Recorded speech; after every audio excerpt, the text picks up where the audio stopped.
Mastral e Deudébio, cara. Que legal estar aqui com vocês, porque, pô, quando veio o Deudébio, eu pensei, pô, veio o Mastral, acho que seria legal juntar Maneiro. os dois e tal.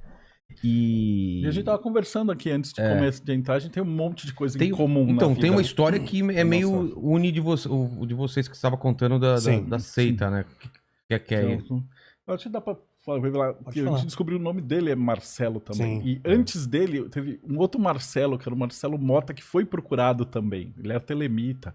Então existe que é um Marcelos telemita? e Marcelas que são buscados aí por essas seitas. Mas você acha que tem a ver o nome, o Marcelo? A gente chegou nessa conclusão. É que a minha história, você sabe que era doida, né? Eu não cheguei a tipo- contar É tipo Batman e Superman, da Marta? Era uma coisa, é Marta, é Marcelo Marta, olha só. do mal. É. Que a ideia é que o mesmo grupo que atazanou a vida dele e tal, encheu também o meu saco, da minha esposa, eles perseguiram a gente. Vamos por colocar o muito contexto, né? tempo, O Marcelo o Marcelo contou aqui. Qual que era o contexto? Que você foi perseguido pelo grupo que você Sim, participava. eu saí, né, da Irmandade, da seita satânica que eu fazia parte. Evidentemente, eles procuram rechaçar. O grande receio que eles tinham é que eu ensinasse os segredos da automagia, né, e também fosse despertar a igreja para a realidade da batalha espiritual. No entanto, Filho do Fogo, embora tenha sido um livro assim bem Aliás, aceito, minha mulher terminou de ler aqui. então assim, bem vendido, tal, bem conhecido, né, a igreja não teve esse despertar. Porque a Bíblia já diz que no final dos tempos o amor vai se esfriar. Então fica difícil realmente você regar, né, onde falta amor. Então tem um remanescente fiel, claro, né, que está aí, né, mas realmente a grande maioria ainda está com o amor esfriado. Então, quer dizer, não teve a repercussão que eles imaginavam. No começo, eles me perseguiram veementemente, né? Então deram um tiro na minha porta, mataram meus animais de estimação, telefonema de madrugada. Foi assim um terror psicológico muito grande. Aí, com o passar do tempo, né, aí eles vão vendo que, pô, não aconteceu nada, hoje não me incomodo mais. Eu até, às vezes, troco e-mail com alguns. Isso é o que você viu, né? É o que eu vi. E espiritualmente? Você tem como se proteger disso? Eu acho que quando você está na luz, as trevas se dissipam, tem né? como? Não tem como. É luz e trevas, né? Se entrar com uma lanterna no ambiente escuro, a luz prevalece sobre as trevas, elas não prevalecem sobre você. Provérbios 26:2 fala que maldição sem caso não encontra pouso. Então, minha âncora, minha bússola é a Bíblia e Deus é o meu ar. Então, quando você pega o contexto até de Provérbios, é interessante que ele faz uma alusão às andorinhas, às aves migratórias. Então, diz assim como a andorinha vem e vai, assim a maldição sem causa não encontra pouso. Significa que se algum feiticeiro faz um encantamento contra mim, e eu estou blindado, né, com Cristo, eu estou cheio do Espírito Santo, eu procuro ter uma vida com Deus, não é aquele crente fake, né? Sim. Eu procuro ter uma vida com Deus realmente, amar a Deus e amar ao próximo como a mim mesmo.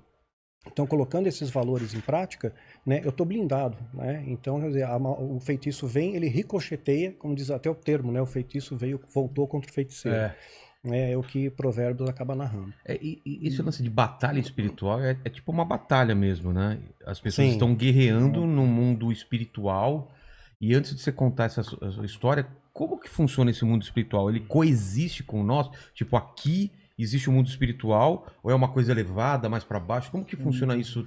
Vários níveis. É? Então você vai ter o nível espiritual alto astral, Mas é um termo alto não é ruimzinho. alto e baixo. Não é alto. É tudo no mesmo ponto. É sobreposto, como se fossem layers, vamos falar assim, no Photoshop. Camadas Uma em cima da outra. Então você pode estar trabalhando com anjos, ou se o cara tiver numa depressão, tá usando droga, tá down, o cara vai estar trabalhando com demônios. Então tá tudo ao mesmo tempo, eles estão mesclados, né? Tanto que uma das coisas que faziam em ataque astral mesmo não era tipo um ataque direto. Então primeiro a pessoa vai minar a defesa do alvo. Como se então, a pessoa tivesse uma armadura, ela isso. quer furar essa armadura pra depois... Você faz o quê? O cara acorda e você coloca um demoninho pra, tipo, você levanta e dá uma pesada no pé na quina da mesa, da cama. Aí você já levanta puto. A hora que você ficou puto, você já baixou seu nível. Aí fica mais fácil de fazer o segundo. Aí o segundo demoninho que vai estar lá vai fazer alguma coisa atrasar o seu despertador, você perdeu o horário, aí você já vai ficar mais irritado. E aí vai acontecendo pequenos problemas que vai te tirando do foco, e aí você vai entrando na vibe. E aí vai ficando mais fácil para um maior. Aí quando você for ver, você vai estar tão puto olhando o celular que tá atravessando a rua, o ônibus passou em cima de você. Na alta magia chama de feitiço de anel de fogo, para desestabilizar você. Feitiço de anel de fogo, né? Então desestabiliza, faz alguma coisa para destabilizar, para você vibrar na mesma frequência da magia. Imagina magia negra, o feitiço é uma carga negativa. Tá. Se você está vibrando positivamente, né, você repele. Se você vibrar na mesma frequência, for uma pessoa amargurada, rancorosa, falta de perdão, tá com ódio, né? Sim, você é um hospedeiro para isso, né? Então o seu coração virou um hospedeiro, né? Então o vírus ele só se multiplica no hospedeiro adequado. Então você criou aquele ambiente podre no seu coração, que é contrário à palavra de Deus, então aquilo ali, a maldição vinga, né? O feitiço funciona. Né? Na Bíblia, falando tem batalha espiritual, quando Moisés intercedia pelo povo, eles estavam na batalha, Moisés estendia a mão e orava, o povo, os hebreus venciam a batalha. Quando ele cansava as mãos, né, Arão e Ur seguravam as mãos dele, né, o povo perdia. Então a oração, ela tem um poder muito grande na esfera espiritual. Quando você vê, por exemplo, a geração de Josué, que vai conquistar a terra prometida, a primeira coisa que Josué faz é pedir santificação para o povo, né? Josué 3:5.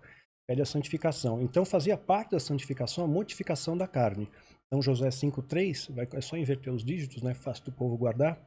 Ele vai pedir para toda aquela galera que nasceu no deserto ser circuncidada, que era o princípio da lei.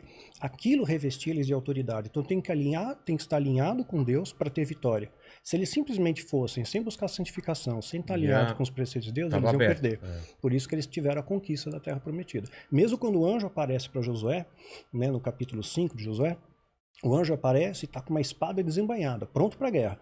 Aí Josué fica preocupado e pergunta, e aí, você é dos nossos ou é do inimigo? Ele fala, não, eu sou o príncipe do exército do Senhor. Se o príncipe do exército do Senhor está ali com ele, com espada desembainhada, o exército está junto dele. No mundo espiritual, a batalha já estava ganha. Porém, tinha um detalhe, o diabo ele prega a legalidade, ele só pode atacar a sua vida mediante uma legalidade, um direito que você oferece para ele. Josué 6:10, né, está escrito que Josué mandou todo mundo fechar a boca. Não falem nada, porque a geração anterior de Moisés murmurou no deserto. Perderam, são filhos de murmuradores. Murmurar então, é reclamar. Reclamar. Então, são filhos e pais murmuradores. A tendência é eles repetirem o padrão. Então, o filho de um pai tabagista, um pai mentiroso, um pai promíscuo, tem a tendência a imitar o pai. Então, não é a maldição hereditária, é o pecado hereditário. Aquilo que você replica na sua vida. Então, ele fala, não reclame, não fala nada. Todo mundo ficou mudo. Se ele não falasse isso, na segunda volta ia começar a murmuração. Pô, tá doendo a minha joanete aqui, minha unha encravada e tal. Né? Então, quer dizer, a vitória veio porque obedeceu o preceito de Deus. Então essa é mais ou menos a dinâmica. E você falou que a batalha já estava ganha no mundo espiritual. Tem um tempo diferente o mundo espiritual? Ele acontece lá primeiro e espelha aqui? É isso ou não? É meio paralelo, a coisa vai acontecendo ao mesmo tempo. Eu entendo assim. Você dobra o joelho, você está guerreando. Você dobrou o joelho, uma espada que você ergueu, né? Mas, por exemplo, nesse caso, tinha um anjo com uma espada de fogo. Do outro lado tinham demônios também? Sim, espíritos territoriais. Então, essas miríades de anjos... O que são espíritos territoriais? Eles agem, eles têm uma área que eles podem agir? Eles uma área de atuação. Estão contidos nessa área? Estão contidos nessa área. Por quê? Por uma... É como um presidente da república, né? Então, ele é o presidente, a base dele é Brasília, e ele tem domínio sobre toda a extensão nacional, todo o Brasil. O espírito territorial, fazendo uma alusão, né? Voltando lá para o Antigo Egito, para a gente entender melhor essa dinâmica, o Egito foram 4.000 anos de história, 31 dinastias, né? Nesse período, na quarta dinastia, construíram as pirâmides, Quéops, Khefre e Miquerinos. A partir da construção das pirâmides, começaram a entrar os espíritos territoriais, que foram portais, coisa que eu já falo no meu livro, Rastro do Culto. Pô, não, fala sobre isso, cara, isso abriram portais dimensionais. As pirâmides eram tipo portais? Sim, portais dimensionais. A arquitetura, o planejamento, a posição, localização perfeita. Eu cheguei a vórtex. O vórtex de energia das linhas de lei. E até hoje. Antes da pandemia eu estava no Egito. Eu testei os rituais da Golden Dawn.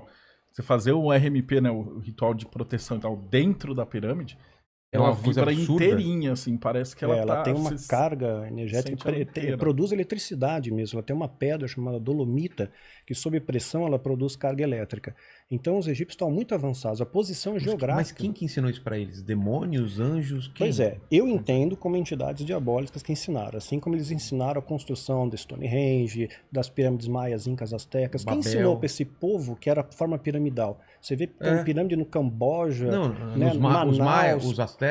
Sim, e tinha sacrifício ritual, especialmente os astecas, matavam muita gente, né? Matavam em escala industrial. Isso aqui eu não entendo.